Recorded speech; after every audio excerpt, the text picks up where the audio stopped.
예, 방금 소개받은 김용균입니다. 아유, 소개를 너무 거창하게 해주셔서. 되게 사랑스럽게 예, 그러니까. 하시네요. 하여튼, 감사합니다. 예, 오늘 이렇게 귀중한 자리에 저를 초대해 주셔서 감사하고요. 말씀해 주신 대로 저는 이제 베트남을 주로 연구를 하고 있는데, 본격적으로 제가 베트남 다니면서 연구를 시작한 게 2017년이고요. 그때가 제가 미국에서 티칭하다가 한국에 처음 귀국했을 때인데, 그때부터 다니고 있고, 2023년 여름부터 1년 동안은 연구년 1년을 이제 베트남 하노이에서 1년을 보냈습니다.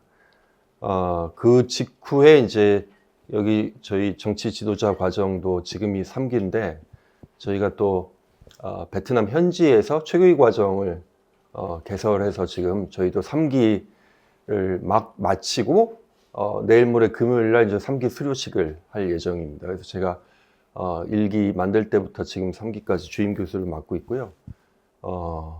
사실 엊그제도 갔다가 온 지 얼마 안 되는데 내일 또 수료식 참여 때문에 또 베트남을 가는데 이게 이제 공무 출장으로 저희가 해외에 다니면 학교에 신고를 해야 되거든요. 그래서 2025년 한 해 동안 제가 베트남 출장을 몇 번 다녔는지를 세보니까 궁금해서 18번 다녀왔더라고요.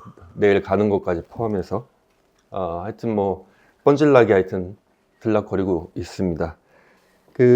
제가 이제 여러 강연, 베트남 관련된 강연을 좀 하는 편인데 주로는 베트남 진출을 이미 해서 베트남 현지에서 사업을 하시거나 아니면 사업 관련해서 이제 진출을 고민하고 계시는 분들 대상으로 주로 했고요. 그러다 보니 이제 이미 상당 부분 베트남에 대한 기본 지식은 있는 분들 대상으로 해왔고, 뭐 사실 제 수업을 듣는 베트남 현지에서 최고위 과정 수업을 듣는 분들 중에는 베트남 진출하신 지 뭐 30년이 넘는 분들도 계시고, 뭐 3개월, 6개월밖에 안 되는 그런 분들도 계시지만, 그래서 이제 이런 경우처럼 베트남 놀러 가기 3주 전에 이제 그 여행을 위해서 배경 지식을 듣기 위한 그런 오디언스로는 사실은 안 해본 것 같습니다. 그래서 좀 저도 어떻게 진행될지 좀 흥미로운데 제가 드리고자 하는 말씀은 제가 이제 집필 중인 책이 있는데 베트남의 시간은 오는가 뭐 이런 게 이제 잠정적인 제목인데 그 책에 들어가는 이제 주된 내용입니다. 이제 역사적인 얘기도 좀 있고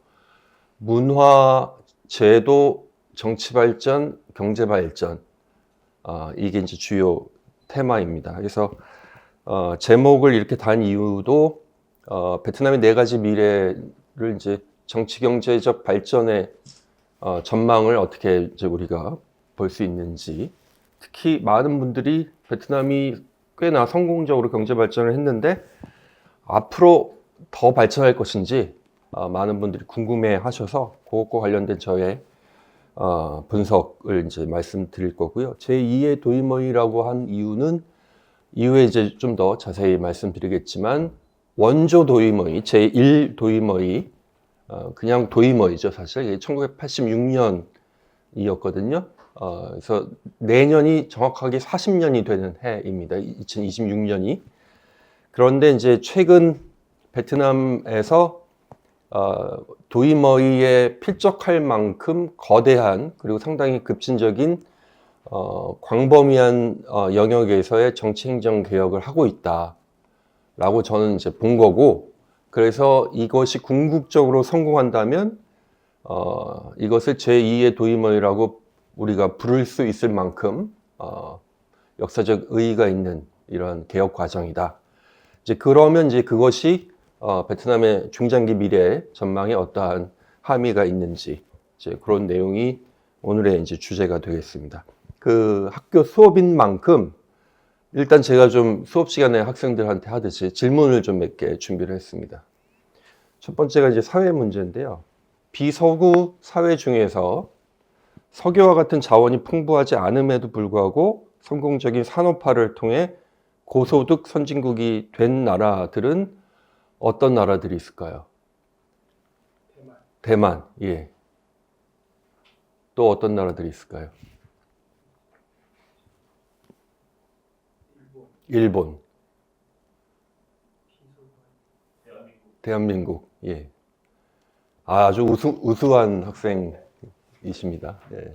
거의 다 맞추신 것 같은데, 제가 준비한 답변은 일본, 한국, 대만, 홍콩, 싱가포르입니다. 일본이야 뭐 이미 오래 전부터 이제 선진국 대열에 오른 나라이고, 한국, 대만, 홍콩, 싱가포르는 1980년대, 90년대 서구 언론에서 아시아의 네 마리 용, 뭐 우리로는 용이라고 하고 주로 서구 언론에서는 아시아의 타이거스, 포 타이거스 이렇게 많이 불렀는데, 그게 이제 한국, 대만, 홍콩, 싱가포르고요. 그 다음에 최근에 눈부신 경제 발전을 하고 있는, 그래서 세계 제2대 경제 대국에 오른 중국도 아직은 물론 선진국이 된 것은 아니지만 상당한 잠재력을 보이고 있다. 그래서 이 6개 나라 정도 외에는 비서구 사회 중에서 원래 뭐 자원이 많아서 이런 이유가 아닌 자생적인 산업화를 통해서 제조업, 특히나 제조업 중심의 산업화를 통해서 고소득 국가가 된 나라들은 거의 없습니다. 근데 이제 지도도 이제 옆에 그려놨는데, 일본, 중국 포함해서 이 모든 6개 나라가 이게 이제 전 세계 지구의 한 귀퉁이, 한 조각인데 이 6개 나라가 이 한 조각에 다 들어가 있다라는 점이 사실은 저는 대단히 놀랍다라고 보고 있습니다. 왜 비서구 사회 중에서 성공적으로 선진국이 된 나라들은 이 좁은 지역에 다 몰려 있을까, 이것이죠. 두 번째 문제를 드리겠습니다. 수학 문제입니다. 이번에는 168개의 공이 들어있는 가방이 있는데, 그 안에 8개는 빨간 공이고 나머지 160개는 다 흰 공이다. 이 가방에서 6개를, 공 6개를 무작위로 꺼낼 때 하필이면 그 6개가 모두 빨간 공이 나올 확률은 얼마일까요? 고등학교 때 다들 수학 공부 열심히 하셨으니까, 예, 챗GPT한테 물어보면 이거를 구하는, 이 확률 P를 구하는 공식은 이렇습니다. 28 곱하기 6 팩토리얼 곱하기 162 팩토리얼 나누기 168 팩토리얼이고요. 이걸 계산하면 확률이 얼마가 나올까요? 0.000000001이 나오는데, 뭐 0이죠, 그냥 사실상. 그러니까 이렇게 될 가능성은 현실적으로 이제 없는 것이죠. 예. 다음 응용 문제입니다. 이번에는 전 세계에 168개 비서구 국가가 있다고 할 때, 그 중에 8개 국가는 중국 문명권에 속하고 나머지는 전부 중국 문명권이 아니다. 그런데 168개국 중에서 6개 국가만 경제 발전에 성공했다.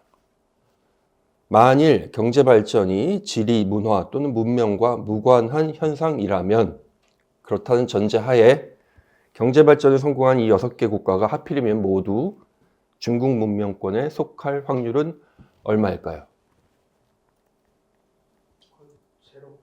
예, 똑같은 확률 문제죠. 예.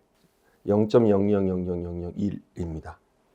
근데 우리가 앞서도 봤듯이 경제 발전에 성공한 6개 비서구 사회는 모두 중국 문명권 국가입니다. 일본, 한국, 대만, 홍콩, 싱가포르, 중국. 그러니까 확률적으로 있을 수 없는 일이 벌어진 것이죠. 그래서 그 전제로 삼았던 이 경제 발전, 지리, 문화, 문명과 무관하다라는 전제 자체가, 그 전제가 이제 틀렸다라고 이제 우리가 결론을 내릴 수 있을 것 같습니다. 그래서 8개 중국 문명권에 속하는 나라들이 일본, 한국, 대만, 홍콩, 싱가포르, 중국. 중국은 이제 잠정적이긴 하나 이렇게 6개 국가는 경제 발전에 지금까지 성공했고, 나머지 2개가 이제 북한과 베트남입니다. 그래서 이제 오늘의 주인공인 이제 베트남은 아직까지는 선진국이 아니죠. 이제 저소득 국가 이렇게 이제 표현을 하는데, 베트남은 아직 미성공 케이스이긴 한데, 만약에 우리가 비서구 사회 중에서 7번째로 경제 발전에 궁극적으로 할 수 있다 하는 나라가 과연 있을 것인가라고 했을 때, 저의 관점은 베트남이 대단히 유력한 후보다. 그 이유는 뭐 여러 가지 이제 이유에 말씀드릴 텐데 가장 기초적인 가장 첫 번째 이유는 베트남 역시 중국 문명권이기 때문이다. 그 얘기를 이제 드리려고 합니다. 앞부분에. 다음에 이제 지리 문제를 드리겠습니다. 왼쪽이 지도가 있는데요. 이 지도는 어느 나라의 일부일까요?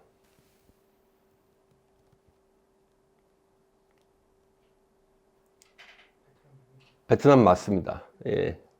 저희 3주 후에 갈 호찌민이 지금 지도에서 보시면 제일 왼쪽에 제일 까만색 바로 옆에 회색, 짙은 회색 지역이 이제 호찌민 지역인데요. 이게 이제 호찌민 지도입니다. 그러니까 베트남 남부 지도이죠. 베트남의 이제 역사를 보시면 11세기부터 본격적인 이제 독립왕조가 시작을 했고요. 19세기 프랑스 식민지가 되기 직전 19세기에 우리가 이제 현재 알고 있는 베트남의 영토를 확정을 짓습니다. 이제 그 전에는 그럼 베트남은 어디에 위치했었던가? 그러니까 하노이 북부에 있는 하노이를 중심으로 하는 북부 지역. 이 지도에서 보면 저 북쪽에 옅은 파란색으로 되어 있는 거기만 베트남이었습니다. 오랜 시간 동안. 그러다가 그걸 이제 베트남 역사에서 남진이라고 하는데 남쪽으로 진출한다. 그러니까 11세기부터 19세기까지 천천히 점차 남쪽으로 영토를 확장해 가는 그런 역사가 있었습니다. 주로 그런데 이제 그 남진이 가장 가속화됐던 시기가 17세기입니다. 1600년대. 그때 뭐 여러 가지 이제 역사적 이유가 있었는데요. 그 베트남 제일 북쪽에는 이제 당시 레 왕조 후기인데 레 왕조 내에서 정변이 일어나서 찐 정권이 들어서고 그 다음에 이제 베트남의 중부 이제 여기서 보면 노란색으로 표시된 지역을 응우엔 왕 그 정권이 또 이제 차지하고 자기들끼리 이제 남북으로 나누어져서 서로 이제 권력 다툼을 오랫동안 벌이는데 이 남쪽에 위치했던 응우엔 정권이 북쪽으로 진출은 막혀 있으니까 계속 이제 남쪽으로 더 진출을 하면서 결국은 응우엔 왕권 정권에 의해서 이제 통일이 다 되는데요. 그러면 원래 이 중부와 남부는 어떤 나라였느냐? 베트남이라는 나라는 이제 북부에만 있었으면 중부는 힌두 문명권이었던 참파라는 국가가 있었고요. 그리고 남부는 이제 캄보디아 땅의 일부였습니다. 이제 그 얘기를 이제 좀 더 말씀을 드릴 텐데 흥미로운 거는 이 남진의 역사가 계속 됐던 것은 아니고 대단히 좀 우연적인 이유로 인해서 꽤 오랜 기간 딱 멈춘 시기가 있었습니다. 그게 1698년부터 1833년까지 135년이었습니다. 135년 동안 열심히 남진을 하다가 135년 동안 딱 멈추고 있었다가 나중에 135년이 지난 나중에 1833년에 민망왕이라고 민망황제라고 부르죠. 베트남에서는 그 왕에 의해서 지금 우리가 알고 있는 영토가 이제 완성이 되는데 그 135년 동안의 역사적 경계 당시의 경계가 지금 지도에서 왼쪽 지도에 제일 까만색과 그 바로 오른쪽에 회색이 이제 역사적 경계였던 겁니다. 다시 말해서 18세기 전 기간 동안 이 회색 지역은 베트남의 영토가 이미 된 상태였고 저 까만색은 여전히 캄보디아 땅으로 남아 있었던 것이죠. 그러니까 서로 다른 나라로 135년을 살았던 겁니다. 근데 호찌민 지역, 그 회색 지역조차도 135년 전에 복속이 되기 전에는 여전히 캄보디아 땅이었던 거죠. 이러한 역사적 사실 때문에 지금 이제 현재로 보면 이런 겁니다. 이 오렌지색이 이제 호찌민 지역이고 서쪽, 동쪽. 그래서 호찌민 그 바로 옆에 동나이 바리아붕따우가 이제 오렌지색이었고요. 여기가 먼저 베트남 땅이 된 지역이고 왼쪽에 핑크색 여기가 이제 여전히 135년 동안 캄보디아로 남아있던 빈정, 빈푸억, 떠이닝, 롱안 이런 지역들입니다. 그 경계를 이제 서로 맞대고 있는데 원래는 이제 예전에는 캄보디아 땅이었고 둘 다 135년 동안 서로 다른 나라의 일부로서 지냈던 이 사실 가지고 경제학자, 정치학자 유명한 사람들인데 하버드 경제학자, 뭐 MIT 경제학자, NYU 뉴욕대 정치학자 세 분이 에코노메트리카라는 경제학 학술 저널 중에 세계적으로 가장 뛰어난 우수한 저널에 이런 논문을 쓴 적이 있습니다. 베트남의 역사적 국가, 지방 집합행동, 경제발전 이런 연구인데요. 이게 한 연구가 뭐냐면 베트남 땅으로 이미 135년 전에 복속된 지역과 바로 길 건너, 경계를 바로 건너 여전히 캄보디아로 남아있던 두 마을들을 비교를 한 겁니다. 근데 이제 그게 1833년에 다 이제 통일이 됐으니까 그로부터 벌써 거의 200년 가까이, 150년, 최소한 150년 가까이 지났는데, 현재까지도 이 두 지역의, 사실상 인근 마을인데, 두 지역의 마을들을 체계적으로 비교를 해보면, 먼저 베트남의 일부가 된 마을에서의 여러 가지 아웃풋들, 그러니까 주로는 다 농촌 사회이기 때문에, 농업 생산량이라든가, 뭐, 교육 수준이라든가, 그 다음에 그 마을에서의 여러 가지 그 공동체 활동 수준이라든가 모든 지표가 훨씬 더 뛰어나더라. 이런 연구를 보여준 것입니다. 근데 왜 그러느냐?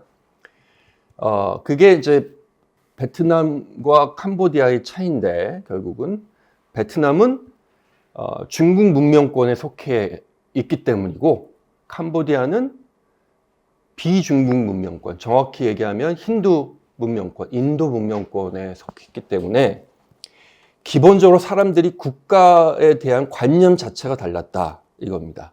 그러니까 우리도 중국 문명권이기 때문에 우리는 국가에 대한 어떤 관념이 있고, 근데 그것을 너무나 당연시 여기는데, 그거는 우리가 이제 중국 문명권에 속해 있기 때문에 그런 것이고, 그렇지 않은 지역들, 그러지 않은 문화권에서는 우리와는 대단히 다른 국가에 대한 관념을 가지고 사람들이 산다라는 것입니다.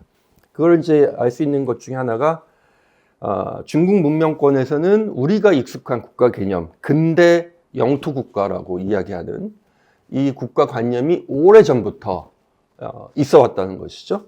근데 사실은 근대 영토 국가라는 말이 보여주듯이 이거는 대단히 근대적 현상입니다. 그러니까 유럽 맥락에서 국가의 출현이라는 것 자체가 근대에서 시작된 것이다. 근대적 현상인데, 그리고 이제 전 세계가 다 그랬던 것이죠. 근대 이전에는 우리가 알고 있는 국가라는 것은 역사적으로 존재하지 않았던 것인데, 유독 동아시아에서만 이 중국의 역사적 발전에 힘입어서 일찍부터 그러한 근대적 성격의 영토 국가를 이미 가지고 있었다.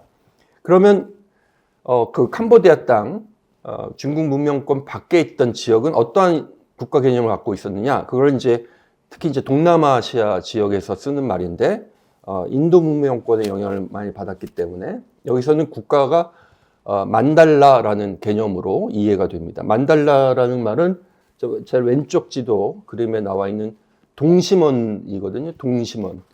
그래서 영토 국가가 아닙니다. 영토라는 것은 명확하게 확정된 경계가 있는 거고, 그 경계 안에 있는 것은 다 그 국가가 통치하는 배타적이고 확정된 경계가 있고, 그 안에 있는 모든 주민과 토지에 대해서 이제 통치를 하게 되는데, 비중국권의 이제 인도 문명권 같은 경우에는 국가라는 것은 왕이 거주하고 있는 왕의 거주지에 대해서는 왕의 통치 영향력이 절대적으로 미치는데, 이게 이제 동심원으로 확장함에 따라 왕의 영향력이라는 것은 현저하게 이제 약화되어서 그 주변부 지역에서는 사실상 여전히 영향력을 미치지만 점점점 그 밖에 다른 이웃한 왕의 영향권과 중첩이 되기도 하고, 어느 왕의 영향권에도 미치지 못하는 그런 지역도 존재하고 이렇다는 것이죠.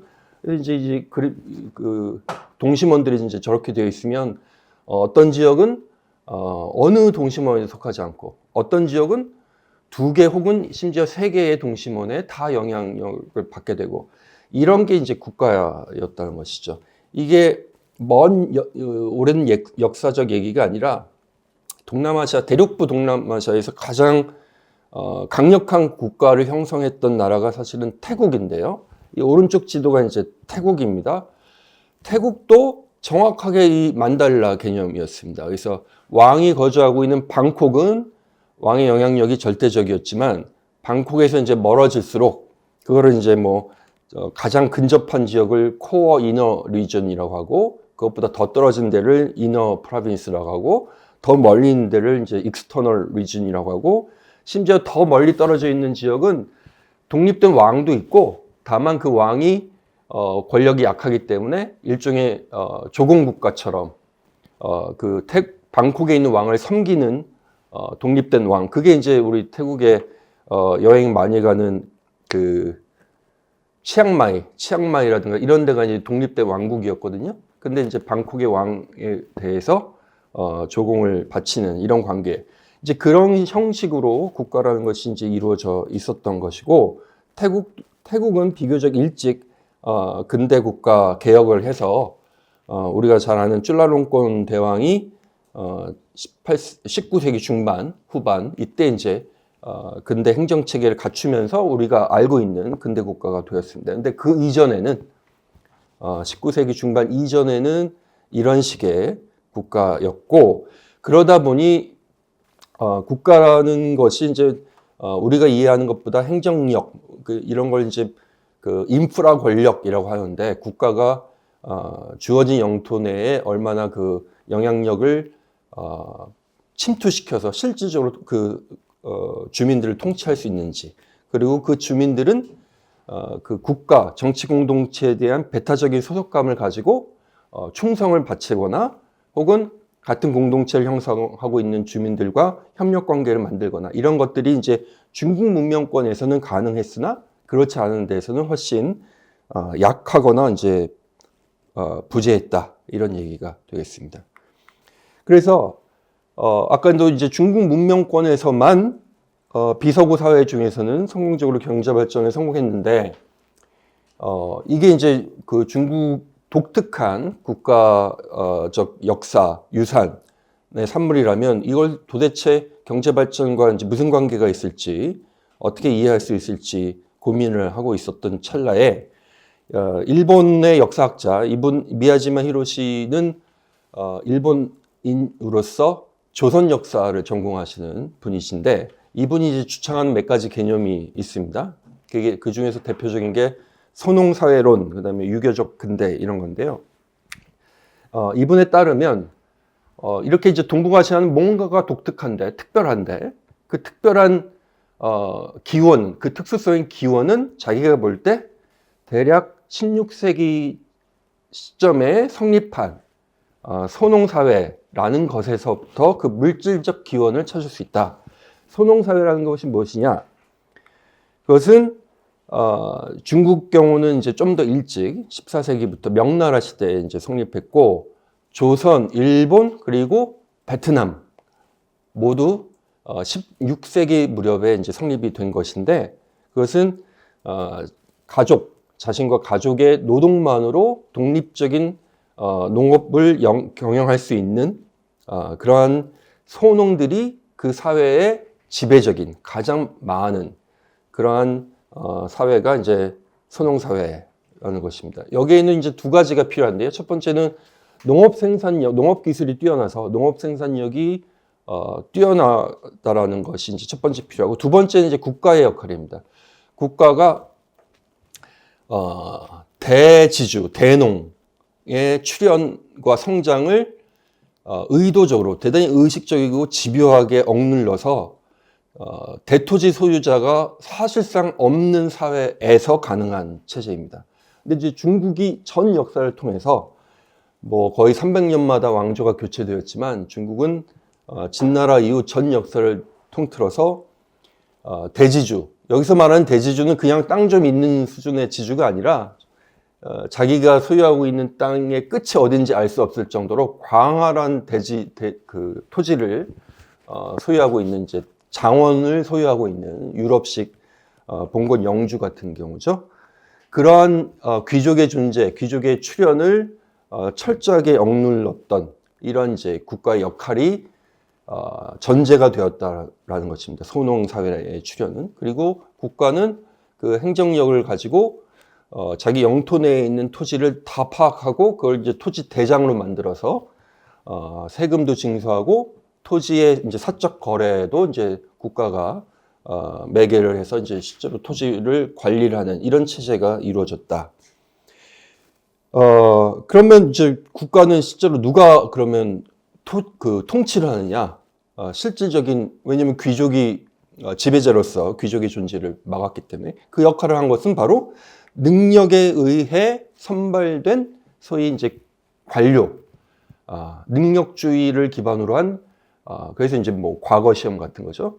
그래서 선발된 관료들에 의해 통치를 하는 그러한 국가 체계를 만들었다는 것이 가장 큰 특징이라는 것입니다. 그래서 이 부분, 확정된 토지에 강력한 국가가 관료를 통해서 아주 잘 갖춰진 능력 있는 관료들을 통해서 통치하는 이것이야말로 사실 우리가 알고 있는 근대라는 것이고, 그런데 서구의 근대와는 달리 중국에서는 혹은 중국 문명권에서는 늦어도 16세기부터는 이러한 대단히 근대적 형태의 국가가 출현해서 통치를 하고 있었다. 그래서 이제 미야지마 히로시는 이것을 서구의 근대와는 다른 근대라는 의미에서 유교적 근대라고 부르고 있습니다. 그래서 저는 이제 이러한 특징, 역사적인 자산, 유산이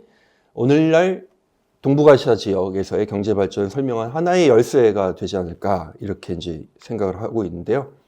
그래서 이제 좀 더 이제 본격적으로 경제 발전의 패턴을 한번 살펴보겠습니다. 이게 한국의 케이스인데 여기서 이제 그래프가 Y축은 1인당 국민 소득입니다. 근데 X축은 특정 연도가 아니라 0부터 한 60 이렇게 되어 있는데 한국이 최초로 1인당 국민 소득 1000불을 달성한 이후 도래한 횟수가 되겠습니다. 그래서 한국은 1960년에 최초 1000불 달성을 하고 지금 대략 한 60년이 지났는데 뭐 잘 아시다시피 이렇게 급격하게 그리고 꾸준히 경제 발전에 성공했습니다. 지금 한 32,000불 가까이 됐으니까 1000불에서 32,000불이면 국민 소득의 배가 더블링을 5번 반복을 한 거죠. 근데 이제 보시다시피 최초 1000불 달성하고 나서 한 20년 정도 지난 시점, 그때 이렇게 이제 이런 뭐라 그러죠? 변곡점 비슷하게 이 커브가 급격히 우상향하는 어떤 중요한 모멘텀을 만들었습니다. 한국은. 그게 대충 1980년대인데요. 뭐 당시 이제 전두환 50 때인데 전두환 정권에 대한 뭐 역사적인 여러 가지 평가는 뭐 논쟁의 여지는 당연히 있지만 경제 발전과 관련해서 중요한 시기였던 것만은 틀림없는 것 같습니다. 대단히 중요한 발전의 기점이 되었던 것은 틀림없고요.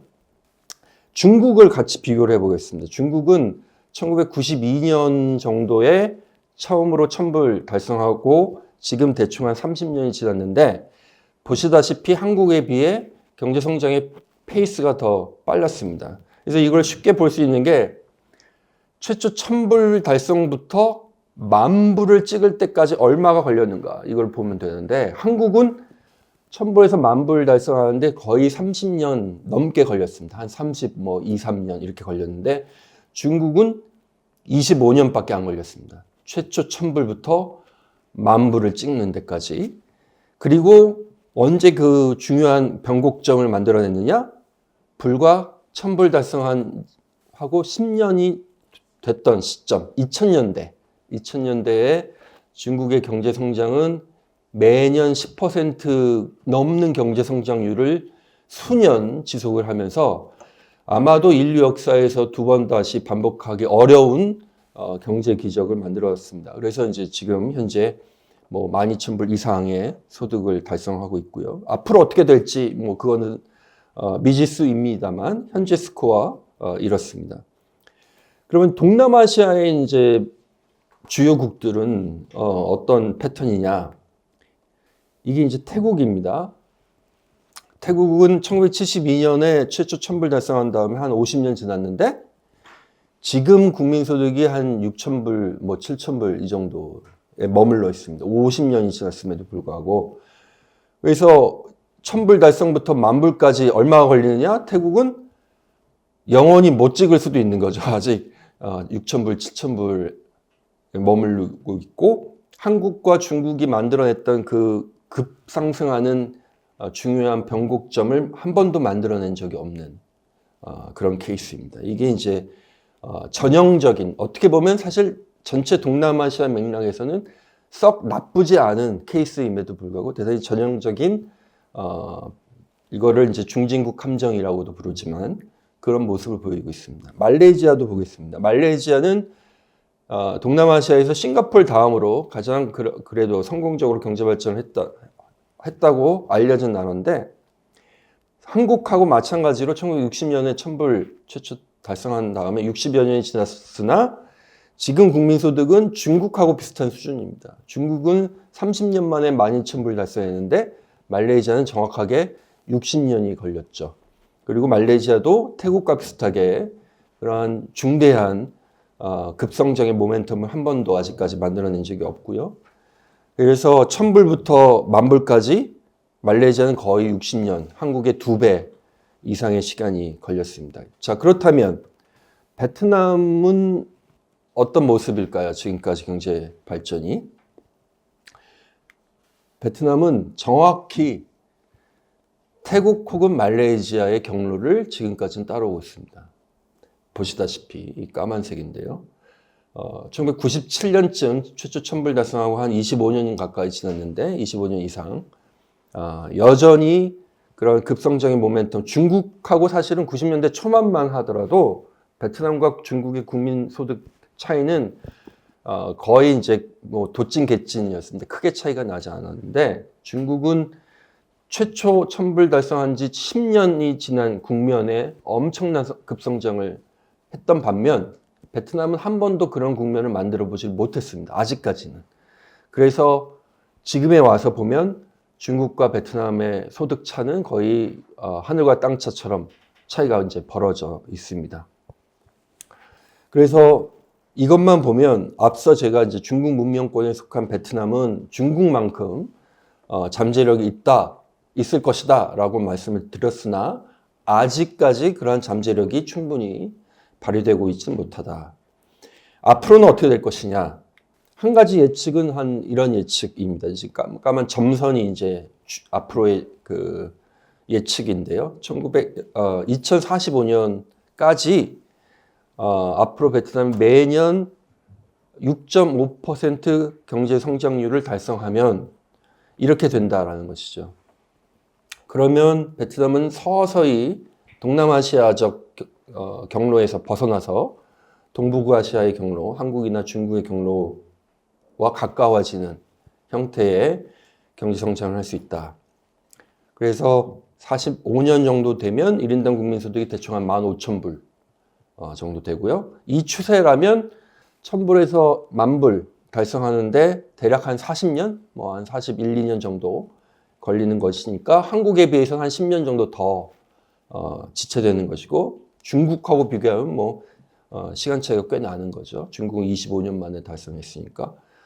이제 이렇게 될 수 있는데 이게 이제 제가 추세를 이렇게 그린 이유는 2021년인데요. 그때가 이제 제 13차 당대회를 했는데 당시에 베트남 공산당이 보통은 5년 계획, 그다음에 길어야 이제 10년 경제 발전 계획 이런 걸 발표를 하는데 당대회 때 그때는 2045년까지 대단히 장기적으로 베트남은 이러한 장기 경제 발전 목표를 달성하겠다라고 이제 선언을 했습니다. 2021년에 2045년이 되면 왜 2045년이냐? 1945년에 베트남이 베트남 사회주의 공화국을 건국을 했기 때문에 공화국 건국 100주년이 되는 해에 베트남은 15,000불을 달성해서 소위 고소득 선진사회에 진입하겠다. 라고 이제 밝혔던 것이고, 그러기 위해서는 25년 동안 평균 최소한 6.5%의 경제 성장률을 달성할 수 있어야 한다. 이게 이제 그때 했던 얘기고, 그 목표가 이제 현실화되면 이 정도의 경제 성장이 가능할 것이다라는 것이죠. 그러면 이제 실제 이게 가능할 것이냐? 앞으로 2045년에 베트남이 정말 고소득 사회가 될 것이냐? 저는 이제 조심스러운 낙관주의자인데요. 그 질문과 관련해서. 그럼 제가 이제 왜 낙관적으로 전망하느냐? 조심스럽지만 이제 그 근거가 뭐냐라고 물어보시면 저는 이제 베트남이 두 얼굴을 지니고 있기 때문에 낙관적이다라고 이제 말씀을 드립니다. 두 얼굴이라는 것은 긍정적인 측면도 있지만 부정적인 측면도 있고 뭐 이런 거죠. 근데 그런 두 가지의 측면이 다 있다라는 게 왜 낙관하게 되는 근거냐?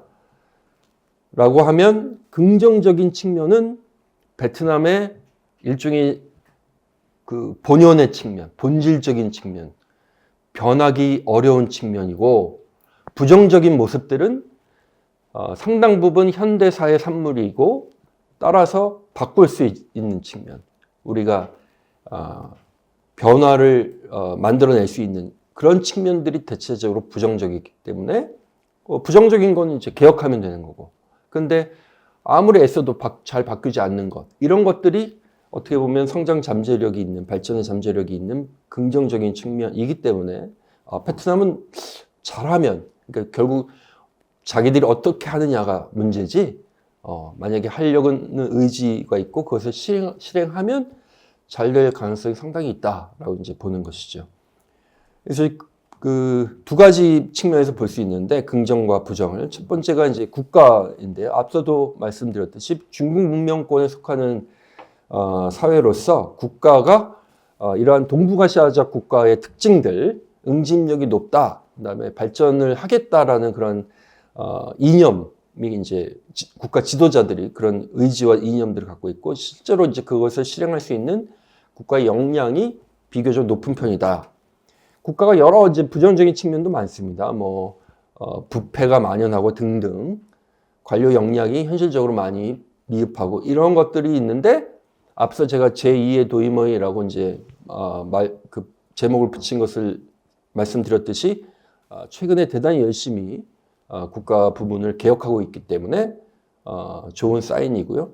발전지향 이념이란 것도 이런 것들 이제 확인할 수 있는데, 이분이 이제 현재 베트남 총리입니다. 판민진 총리인데 작년 말부터 이런 얘기를 해요. 앞으로 5년 동안 베트남은 10%, 좀 전에는 6.5% 성장을 해야 된다고 말씀드렸는데 6.5%로는 자기들이 성에 안 찬다.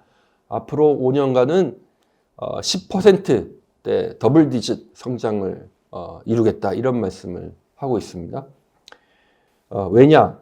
만약에 우리가 해왔던 수준만 하게 된다면 앞서 제가 그래프로 보여드렸듯이 잘해야 태국, 아주 정말 잘해봐야 말레이시아도 가장 대표적으로 중진국 함정에 빠진 케이스인데, 그렇게밖에 될 수가 없으니 우리는 중진국 함정에서 벗어나지 못한다, 평균적으로만 하면. 대단히 어려운 목표지만 우리는 10%대 성장을 반드시 이루어내야 된다, 이런 얘기를 한다는 거죠. 근데 국가 지도자가 경제 성장을 하겠다라는 거 말하는 거를 이상하게 볼 게 없다라고 생각하실 수도 있는데, 실제로 전 세계의 많은 나라의 국가 지도자들은 자기 나라의 경제 성장에 대해서 큰 관심이 없습니다. 예. 그게 이제 사실은 엘리트들의 그 치부에만 관심이 있지, 국민 전체의 성장에는 크게 관심이 없는데, 베트남과 같은 나라는 그런 면에서는 확실히 차별성이 있다. 그리고 이 10%대 성장, 2026년 앞으로 내년부터 5년 동안 10%대 성장하겠다는 거를 그냥 어디 가서 연설할 때 얘기하는 수준이 아니라 2026년 내년 1월 19일부터 26일까지 14차 당대회가 열리거든요. 이미 이제 일정이 확정됐는데, 당대회를 5년에 한 번 하는데 2026년 내년 1월이면 이제 당대회를 합니다. 당대회 정식 문서에 당대회에서 이제 선언 결의문으로 이제 발표를 하는 정식 문서에 들어갔습니다. 그러니까 이건 대단히 큰 의미가 있는 거죠. 왜냐하면 그걸 가지고 5년 후에 목표를 얼마큼 달성했고 왜 어떤 부분을 달성했고 그러지 못했는지 평가를 또 해야 되기 때문에 당대회 공식 문서에 넣었던 얘기는 실제 이 목표 달성을 위해서 전 국가적 역량을 다 투입하겠다라는 의지의 표명으로 우리가 이제 읽을 수 있다는 것이죠. 그래서 경제 성장에 대한 의지는 엄청나게 이제 높다라는 것을 확인할 수 있고요. 그래서 이제 만약에 매년 10%씩 만약에 앞으로 5년 동안 성장하면 앞서 제가 보여드렸던 기존의 장기 목표에 기반한 추세보다 이 그래프가 이제 더 상승하는 거죠. 앞당겨져서 이렇게 되면 만불 달성을 대략 한 38년, 지금부터 한 잘하면 10년 안에, 올해가 이제 2025년인데 2035년 정도면 베트남이 만불을 달성할 수도 있다. 뭐 이게 이제 가능성이 아주 높다고 보지는 않는데요. 많은 분들의 현실적인 판단은. 왜냐면 여러 가지로 이제 사실 대외 경제적 환경이라든가 여러 가지로 이제 챌린지가 많기 때문에. 그러나 어쨌든 베트남이 제시하는 최상의 시나리오에 따르면 앞으로 10년 안에 만불을 달성할 수도 있는. 그렇게 되면 한국과 중국의 경로, 한국과 중국이 이미 만들어낸 성장 경로에 훨씬 더 가까운 성장을 할 수 있어서 베트남이 앞서 이제 경제 발전에 이미 성공한 중국 문명권에 추가로 7번째로 성공 케이스로 들어갈 수도 있다라는 것이 현재로서는 베스트 시나리오라고 할 수 있겠습니다. 그러면 이제 또 다른 낙관의 근거는 이제 사회의 양상이네, 사회의 모습인데요. 경제 불평등이 낮은 편이고 민족 단일성도 높은 편이고 이 국민들이 이제 국가에 대해서 갖는 의식이나 관념이 우리가 이제 잘 아는 그러한 국가에 대한 권위를 존중하고 법과 질서를 이제 잘 따르고 이런 거죠. 또 한 가지가 이제 높은 교육열인데요. 왜냐하면 저희가 교육이 중요하다. 이제 경제 발전에 있어서 이것은 뭐 두말하면 잔소리이기 때문에. 근데 베트남은 실제로 교육열이 대단히 높습니다. 뭐 여러 가지 이제 말씀을 드릴 수 있는데 이 그래프를 설명해 드리는 것으로 대신하고자 합니다. 제가 몇 년 전에 처음 이 그래프를 봤을 때 대단히 사실은 좀 놀랐습니다. 충격을 받았었는데 그래서 이제 이 그래프를 좀 자세히 설명을 드리고자 합니다. 이 X축은 여기 이제 점들은 이제 전 세계에 있는 여러 국가들이고요. X축은 소득, 1인당 국민 소득입니다. 그리고 Y축은 각 국가의 초등학교, 중학교 학생들의 국제적으로 비교 가능한 이제 표준화된 시험 성적입니다. 자기 나라 국어, 수학, 과학. 그래서 Y축이 이제 결국은 학업 성취도이고요. 국가마다. 그러면 이제 X축이 이제 소득이니까 소득과 성적에는 이제 이러한 정의 상관관계가 있는 거죠. 소득이 높을수록 학생들의 학업 성취가 높은 그런 경향이 보이는데 뭐 이것 자체는 뭐 놀라운 게 아니고요. 이것 때문에 제가 놀랐던 건 아니고 그런데 이제 우리가 X축 소득 수준을 이렇게 세로로 이렇게 잘라서 같은 소득 분위에 속하는 나라들을 이제 비교를 해보면 그러니까 제일 소득이 높은 나라들도 이렇게 편차가 있는 거죠. 성적이. 어떤 나라는 똑같은 소득, 고소득 국가인데 어떤 나라는 성적이 되게 높고 자기 그룹 중에 어떤 나라는 대충 평균이 어떤 나라는 평균 이하고 이제 중위 소득 국가들도 마찬가지입니다. 그 안에 같은 소득 분위 안에 성적 편차가 있어서 누구는 되게 높고 누구는 되게 낮고 매 소득 분위마다 이렇게 소득 성적의 편차가 있는데 각 그 소득 그룹별로 평균보다 훨씬 성적이 높은 나라들이 쭉 보이는 거예요. 이렇게. 이 나라들이 어떤 나라들인지를 유심히 보면 어떤 나라들이겠습니까? 소득은 다 제각각이지만 자기 소득 분위에서 가장 성적이 높은 나라들을 쭉 열거해 보면 어떤 나라들일까요? 정확하게 싱가포르, 홍콩, 일본, 한국, 대만, 중국, 베트남입니다. 정확하게 이미 경제 발전에 성공한 6개의 중국 문명권에 속하는 나라, 그리고 7번째 성공할 수 있는 베트남이 정확하게 그 나라들입니다. 그래서 이제 이게 교육이라는 것도 상당 부분은 이런 문화, 그다음에 역사적 유산의 산물이라는 거고, 실제로 저는 주로 베트남에 가면 하노이에 많이 가는데, 호찌민도 물론 그렇지만 특히 더 이제 중국 문명권의 오랫동안의 그 역사적 유산을 갖고 있는 북쪽 지역 하노이에 가면 중산층 가정에서 자녀 교육의 사교육비 뭐 이런 거죠. 영어 뭐 시키고 가구 소득의 30%, 35%를 사교육에 지출하는 게 이제 놀랍지 않은 일반적인 일이라고 하는데요. 실제로 그렇게 교육률이 높고 학업 성취가 높습니다. 자, 그래서 베트남은 중국 다음으로 경제 발전 성공할 가능성이 높은 중국 문명권에 속한 나라다. 그럼 이제 북한 같은 케이스가 있는 거죠. 중국 문명권이긴 하지만 경제 발전에는 관심도 없어 보이고 국가 지도자들이 뭐 저러고 있으니까.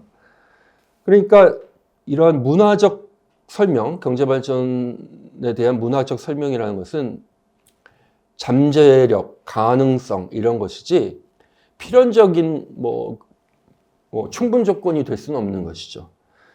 그리고 실제로 이제 북한이라는 케이스가 말해주는 것은 정말 중요한 것은 실제로 경제 발전을 하는 데 있어서 정말 중요한 것은 문화가 아닌 제도라는 것을 이제 이야기를 합니다. 그 국가는 왜 실패하는가라는 책으로 아주 유명한 아세모글로 로빈슨, 이분들은 작년에 이제 노벨 경제학상을 이제 수상을 하시기도 했는데, 이분들이 이제 핵심적인 주장이 그거고, 사실 첫 장에 이 책의 첫 챕터에 나오는 얘기가 한국과 남한과 북한을 이제 비교하는 얘기거든요. 그러니까 한국과 이제 북한은 뭐 오랫동안 같은 나라였고 당연히 이제 문화를 공유하고 있는데 언어와 문화 등등을. 근데 뭐 몇십 년 만에 이렇게 경제 발전이 이제 하늘과 땅 차이를 보이고 있는 것만으로도 알 수 있듯이 결국은 중요한 것은 이제 제도이다. 어떤 제도가 경제 발전에 유용한가, 유리한가? 포용적 제도, 포용적 정치 제도와 경제 제도가 있으면 경제 발전 성공하는 것이고, 그 제도가 착취적이면, 정치 제도와 경제 제도가 착취적이면 북한같이 이제 경제 발전을 할 수 없다라는 것이죠. 이 점에서 사실은 아세모그룹 본인이 이제 얘기를 하는 건데, 중국마저도 중국이 현행 제도를 유지하는 한, 다시 말하면 포용적이라기보다는 이 착취적 제도에 더 가까운 제도를 유지하고 있는 한 지금까지의 발전은 가능했으나 앞으로 정말로 그 높은 단계로 도약하기에는 한계가 있다라는 게 이제 아세모글로의 이제 입장인데, 베트남도 이제 비슷한 거죠. 이제 제도가 크게 개선되지 않는 한 경제 발전의 전망에 있어서는 좀 유보적일 수밖에 없다. 어쨌든 이제 제도가 중요하다라는 것이고요. 예, 그 점에서 이제 또 한국 말씀을 조금 드려야 되는데, 이거는 시간 관계상 좀 생략을 하고요. 핵심은 이렇습니다. 한국은 지난 한 60년 동안, 1960년 본격적인 산업화 이후부터 최근까지 크게 두 개의 상이한 경제 성장 모형을 보여왔습니다. 그래서 대충 IMF 경제 위기를 겪기 이전에 90년대 말까지는 소위 요소 투입형 성장이라고 하는 성장 모델을 따라왔습니다.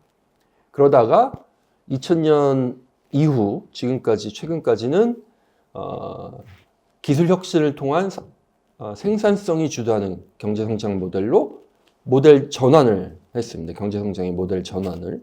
그 덕분에 2000년 이후 뭐 당시에는 뭐 한 15,000불 이 정도 수준이었던 국민소득이 지금 2배 이상 증가를 하게 됐고 여러 가지 이제 더 심화된 경제 성장의 양상을 보여왔는데 그것과 이제 베트남을 같은 방식으로 비교를 하면 베트남은 도이모의 직후부터 지금까지 한 30년 동안 한국이 1960년부터 한 1980년, 79년, 80년 이때까지 경제 성장을 했던 양상을 거의 답습해 오고 있습니다. 근데 한국은 그걸 이제 20년 동안 했는데 60년대, 70년대. 베트남은 거의 똑같은 지점까지 도달하는데 30년이 걸렸습니다. 그래서 지금까지의 경제 성장만 보더라도 한국의 과거 성장처럼 단순한 요소 투입형 성장을 반복하고 있을 뿐만 아니라 그러한 성장조차도 한국보다 훨씬 오랫동안 시간이 걸렸다. 그러니까 시간의 지체, 시간의 낭비가 있었다. 그래서 저는 그것을 잃어버린 10년이라고 부르는데 베트남의 경제 성장에 있어서 어쨌든 그 말씀을 좀 뒤에 다시 좀 드리고 결국은 베트남이 앞서 말씀드린 2045년까지 국민소득 15,000불 달성한다거나 앞으로 매년 10% 이상의 경제 성장률을 달성한다는 등등의 자신들이 이제 제시한 목표를 달성하기 위해서는 지금까지의 단순한 자본 투입형 경제 성장 모델이 아닌 기술 혁신을 통한 생산성이 주도하는 경제 성장 모델로 그 성장 모델의 전환을 이루어내야만 그러한 목표를 달성할 수 있다. 이것이고요. 그러면 이런 모델 전환, 경제 성장의 모델을 투입형 모델에서 생산성 모델로 어떻게 전환하느냐?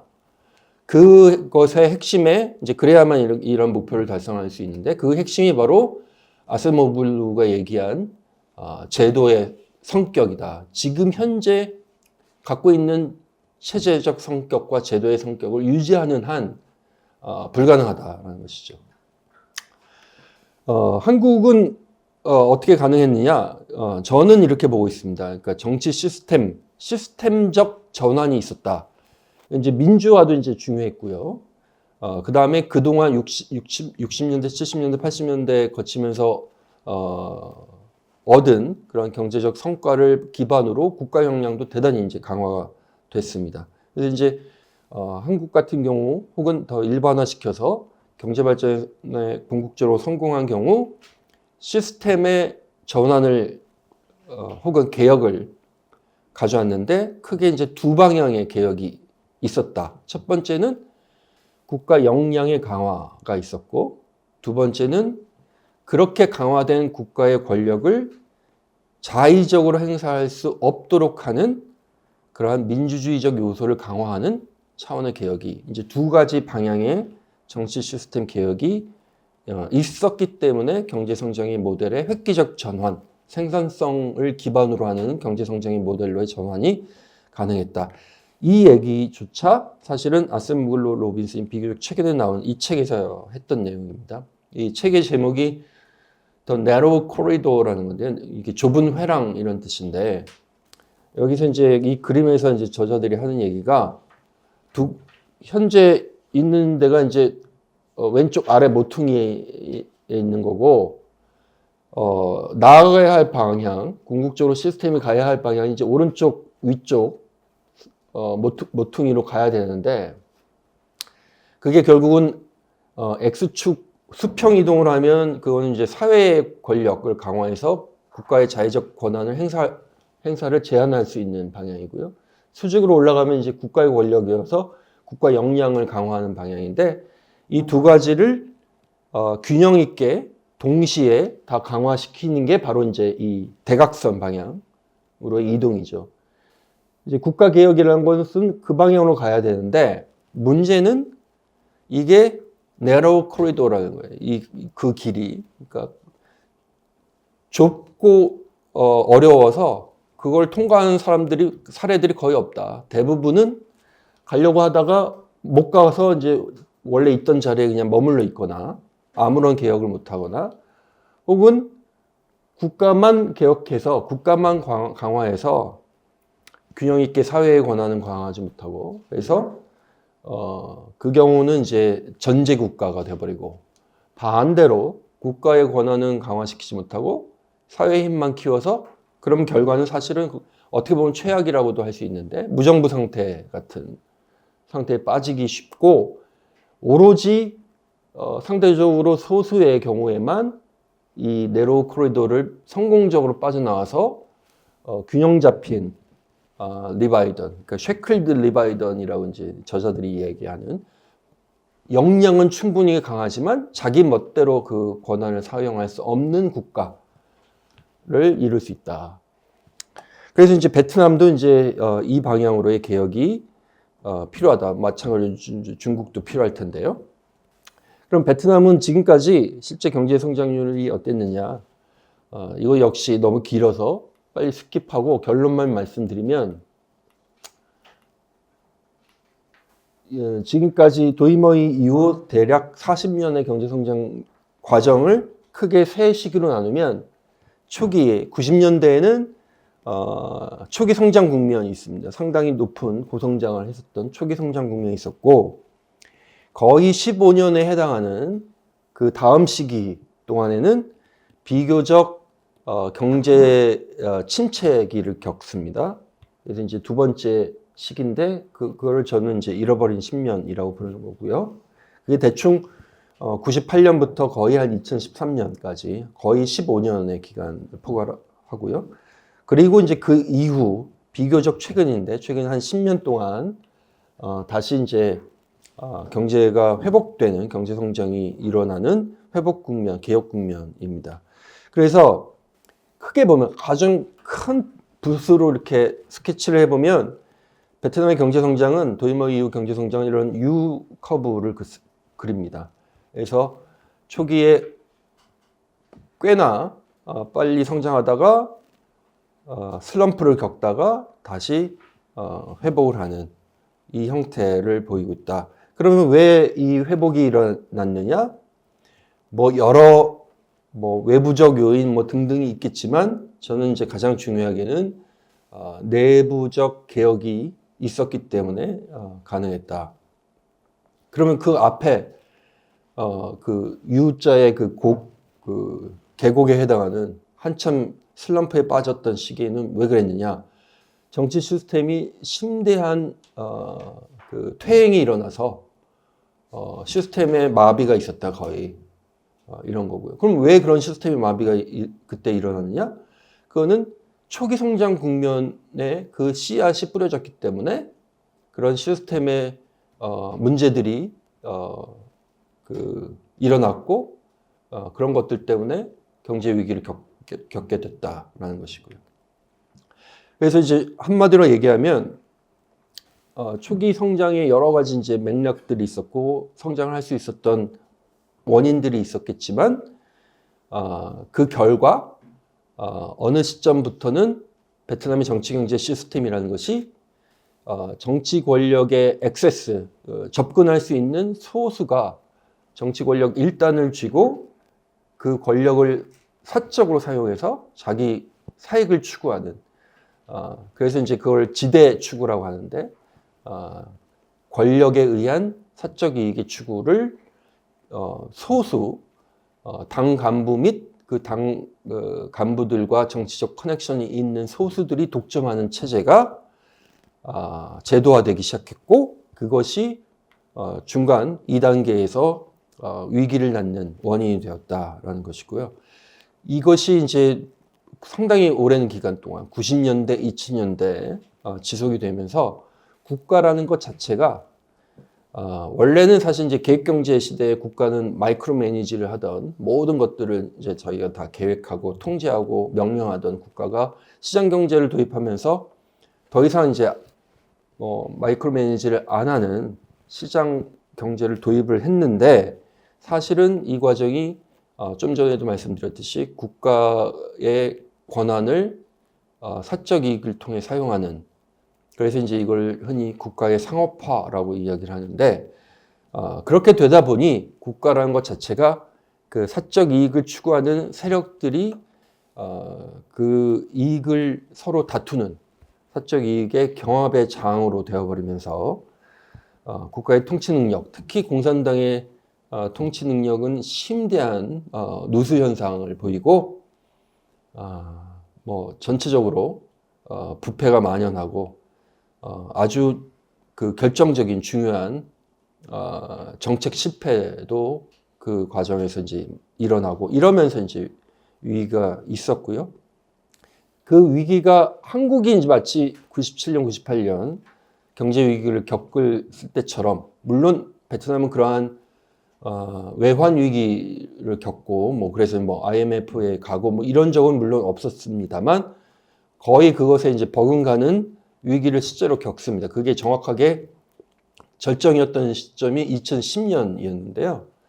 2010년에 야 이러다가는 우리가 망할 수도 있겠다라는 위기의식을 심각하게 느낍니다. 당시 이제 공산당 지도부가.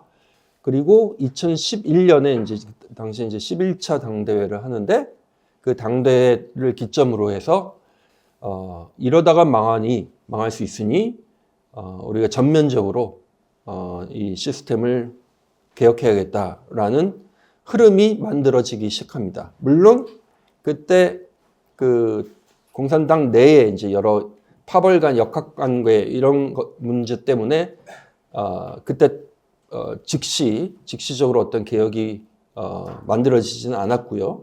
근데 이제 결과적으로는 개혁을 하게 되고 그게 이제 특히 이제 2016년 이후에는 그게 이제 제 12차 당대회 이후인데 특히나 부패한 관료들, 당 간부들을 축출하는 부패 청산의 움직임이 아주 본격화됩니다.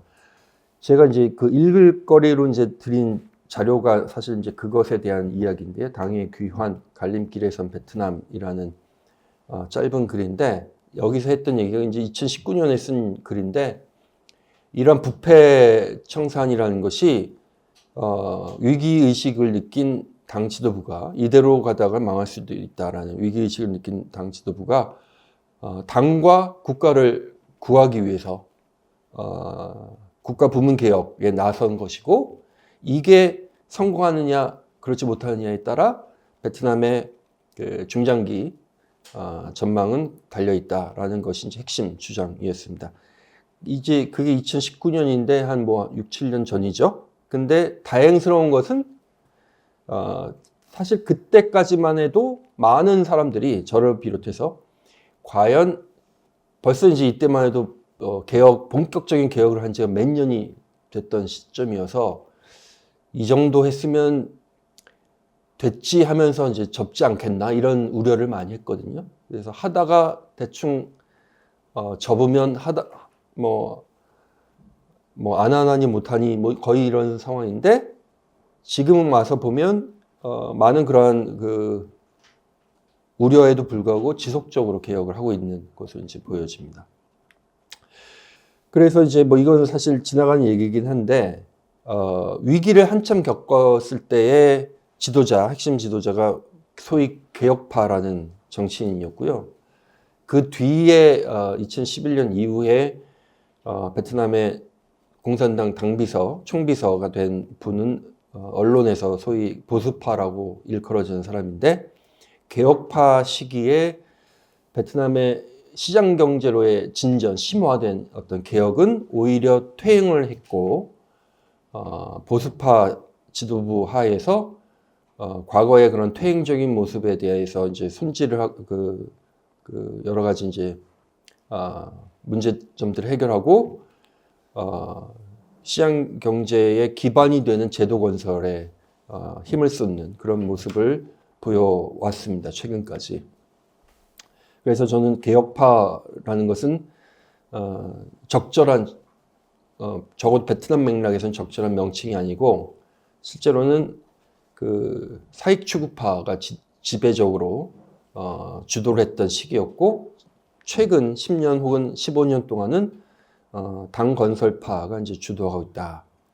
당 건설파라고 부르는 이유는 그 베트남 공산당 스스로 이 과제들, 국가 부문을 개혁하는 이 과업, 당 건설이라고 표현합니다. 당 건설 및 정돈이라고 하는데, 그래서 실제로 이제 어떤 일들이 벌어지느냐,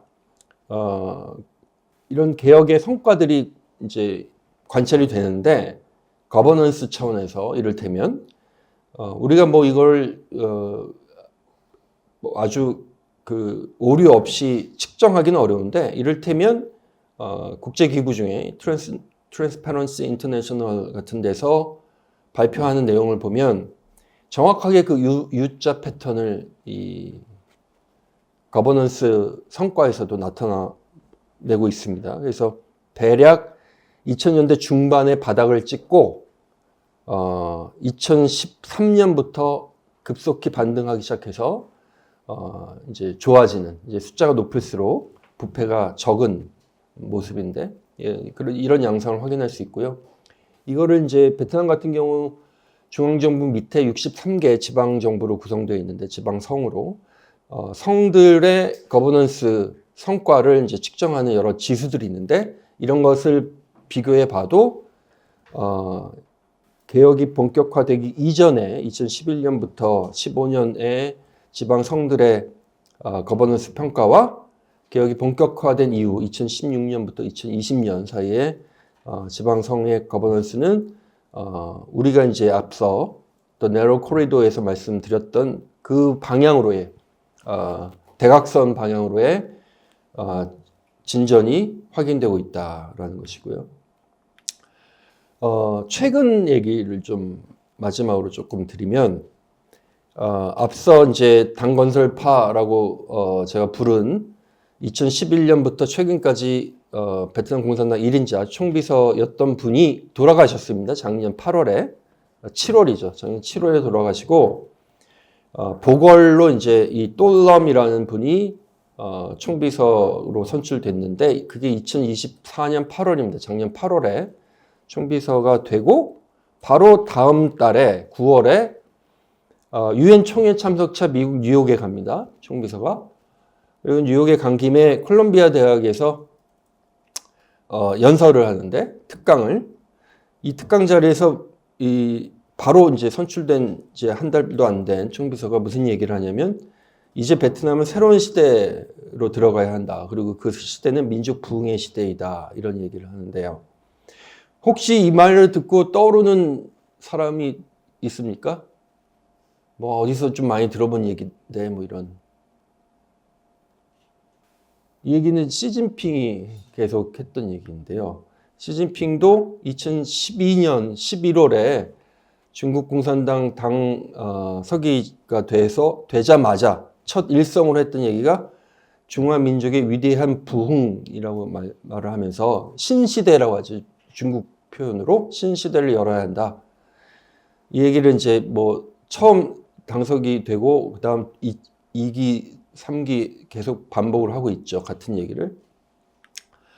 그래서 똘럼 총비서가 이때 콜롬비아 대학의 연설에서 그냥 했던 얘기가 그냥 한 얘기가 아니라 준비된 얘기였다는 게 이제 확인이 되는 게 바로 다음 달에 베트남 공산당 기관지인데요. 탑직공산이라는 기관지의 장문의 인터뷰 기사가 실립니다. 여기서 자기가 얘기한 새로운 시대의 민족부흥의 시대가 뭐냐에 대해서 이제 구체적인 얘기가 나옵니다. 그래서 1945년 독립 이후 지금 정확히 올해가 이제 2025년이 80주년, 독립 80주년이 된 해였고, 근데 이 80년이 지났는데 그걸 정확히 앞부분 40년하고 후반부 40년으로 나눠서 86년이 도이머이 선언을 한 해거든요. 그래서 45년부터 86년까지는 사회주의 건설의 시대였다라고 시대 규정을 하고, 86년부터 올해까지 2025년까지가 개혁의 시대, 도이머이의 시대였다. 그래서 이제 이게 정리가 되고 내년부터는 2026년부터는 이제 1월에 14차 당대회를 하는데, 이제부터는 새로운 시대다. 그리고 이 새 시대는 베트남 민족 부흥의 시대여야 한다라고 얘기를 하는 것이죠. 그래서 1월에 한 달 후면 이제 열릴 당대회에서 마치 1986년 6차 당대회에서 베트남 공산당이 도이머이라고 이제 선언을 했듯이 전 세계에 아마 내년 1월에 새로운 시대 선언을 할 것으로 관측이 되는데요. 그러면 뭐가 필요하냐? 베트남이 도이머이 시대 한 시대를 마무리하고 새로운 시대를 가기 위해서 뭐 여러 가지 이제 뭐 7대 전략 방향 등등등 얘기가 나옵니다. 그래서 이제 한 가지는 개혁을 해야 된다. 국가 조직 개혁. 그다음에 또 한 가지는 경제 발전을 뭐 아까도 얘기했듯이 이대로만 하면 중진국 함정에 빠지는데 왜 이런 모습이 드러나는지, 그것은 제도가 도약을 가로막기 때문에 그렇다.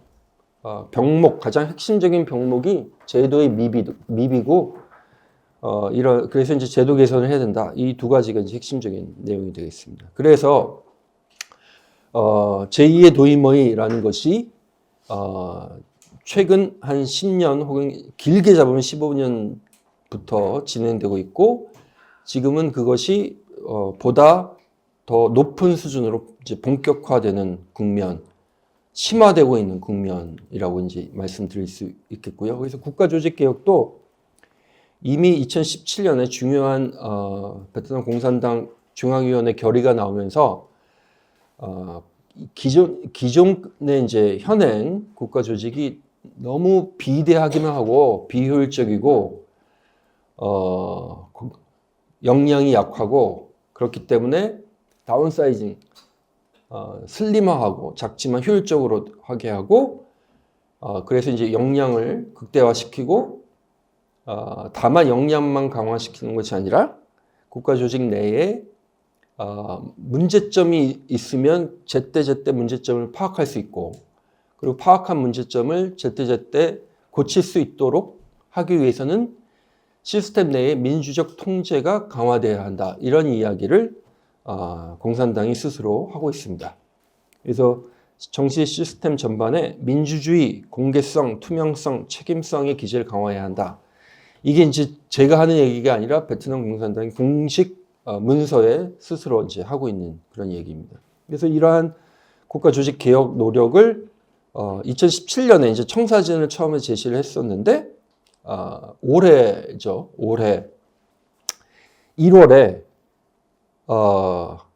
당시 이제 7년 전에 했었던 결의 사항에 대한 대단히 높은 수준의 합의에 우리가 도달했기 때문에 이것을 이제는 본격적으로 실행해야 한다라고 하면서 올해 4월에 이제 발표를 했는데 뭐 크게는 두 가지입니다. 아까도 말씀드렸듯이 중앙정부 밑에 63개 성들로 구성되어 있었는데 기존에는 63개 성을 34개 성으로 거의 절반 수준으로 축소를 해버렸습니다. 그러니까 성을 통폐합시켰다는 건데요. 그 다음에 이제 중앙정부 밑에 성이 있고, 그 다음에 우리로 치면 시군구 단위가 있고, 그 다음에 제일 밑에 뭐 읍면동 단위가 있는데, 이게 보통의 체계가 그렇죠. 근데 시군구 단위, 중간 단위를 이게 이제 중복이고 불필요하고 비효율적이고 거기서 많은 권력이 누수되고 부패가 발생하니까 안 된다 하면서 시군구를 아예 없애버렸어요. 시군구를 통째로 이제 날렸는데, 이제 이러한 과감하고 어떻게 보면 되게 급진적인 개혁을 바로 지금 이 순간 현재 하고 있는 상황이다. 그리고 거의 이제 비슷한 시기에, 그러니까 작년 말부터 올해 상반기에 민족 부흥의 시대를 열겠다라고 얘기했으니 그러기 위해서 이제 필요한 몇 가지 중요한 정책적인 분야에 있어서 또 중요한 또 정치국 결의들을 냈습니다. 뭐 이것 등등등 있는데 그 중에 제일 중요한 게 이 제일 끝에 있는 68호 정치국 결의인데 이게 왜 중요한지 말씀 좀 드리면 여기서 뭐라고 얘기하냐면 민간 경제는 국가 경제의 가장 중요한 동력이다. 이런 표현이 등장을 합니다. 근데 이거는 어떤 의미가 있느냐? 역시 2017년이었는데요. 2017년에 이런 표현을 중앙위원회 결의에서 한 적이 있습니다. 민간 경제는 국가 경제의 중요한 동력이다. 근데 7년 전에 이 표현이 나온 걸 보고 많은 사람들이, 저 같은 이제 외국 학자들이 대단히 놀랐거든요. 왜냐하면 베트남이 여전히 뭐라고 얘기하죠? 시장 사회주의 지향 시장 경제 뭐 이렇게 사회주의 지향 시장 경제라고 얘기하지 한 번도 이제 자본주의를 한다 이런 얘기를 한 적이 없어요. 왜냐하면 자기들은 여전히 사회주의고 사회주의의 핵심은 뭐냐? 자본가가 그 노동자 계급을 착취하는 게 자본주의고 그 착취하는 체제에 반대하는 게 사회주의이고 그렇기 때문에 국가 경제의 중요한 그 성장 동력이 되는 것은 민간 경제일 수가 없는 거죠. 그 중요성을 그 의의를 인정하는 순간 사실은 스스로 더 이상 사회주의자가 아닌 것이나 마찬가지. 사회주의 포기 선언이나 비슷한 겁니다. 사실 내용적으로.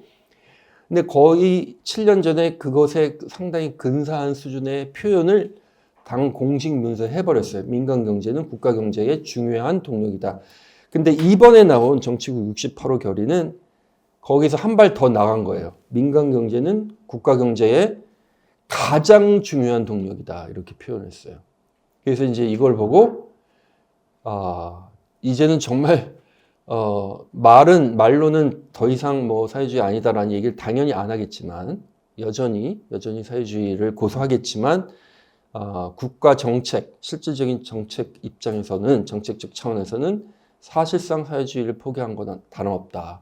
그래서 지금까지도 물론 한 10년 가까이 이런 노력을 해왔지만 앞으로 더 본격적으로 베트남의 아까도 그 말씀드렸듯이 그 생산성 주도의 경제성장 모델로의 전환을 이루기 위해 여러 노력들을 하는데 그 중에 핵심적으로는 바로 이 민간 기업들이 그 성장에 가장 주도적인 역할을 할 수 있도록 기존에 있어 왔던 많은 차별적인 민간 기업에 대한 차별적인 정책과 제도들을 다 없애고 최대한 이들이 경제 성장을 이끌 수 있도록 지원을 하는 방향으로 갈 것으로 이제 보인다. 그래서 핵심적으로는 이렇게 이 두 가지 방향의 개혁이 다 돼야 되는데 지금까지는 주로 어떻게 최근 베트남 공산당이 국가의 역량을 강화시키기 위해 국가 조직을 개혁했고 뭐 그런 노력을 해왔는지 말씀드렸는데 그러면 사회의 역량을 어떻게 할 것이냐? 이거는 단기적으로는 쉽지 않다. 그래서 이제 네 가지 미래를 이제 결국은 제가 말씀드려야 되는데 시간이 되었지만 마지막으로 결론을 짓기 위해서 말씀드려야 되는데 그러니까 네 가지 미래를 말씀드린 이유는 이 두 가지 방향의 개혁이 있기 때문에 둘 다 성공하는 미래 시나리오, 둘 다 실패할 경우 그리고 둘 중에 한 가지만 즉 국가 역량만 강화하고 사회 역량은 강화하지 못하는 경우 반대로 국가 역량은 강화하지 못하고 사회 역량만 강화하게 되는 이 네 가지의 경우가 있을 수 있기 때문에 이 네 가지 경우에 따라 우리가 베트남이 앞으로 어떻게 될지를 전망해 볼 수 있다. 시나리오별로 이런 거죠. 당연히 이제 최선의 시나리오는 둘 다 성공하는 겁니다. 지금 현재 국가 역량을 강화하듯이 그 자의적 국가 권력을 제한할 수 있는 민주적 요소도 강화하는 방향의 개혁도 병행되는 경우 그 경우가 이제 가장 최선의 경우고 그걸 저는 이제 싱가포르 모델이라고 하는데 이유에 대해서는 이제 시간 관계상 생략을 하고요. 두 방향의 개혁을 모두 궁극적으로 실패하는 경우는 사실은 이제 현상 유지, 즉 현재까지의 베트남 모델이 유지되는 것이고요. 그게 뭐 아주 나쁜 경우는 아닙니다만 바람직한 경우는 당연히 아니고요.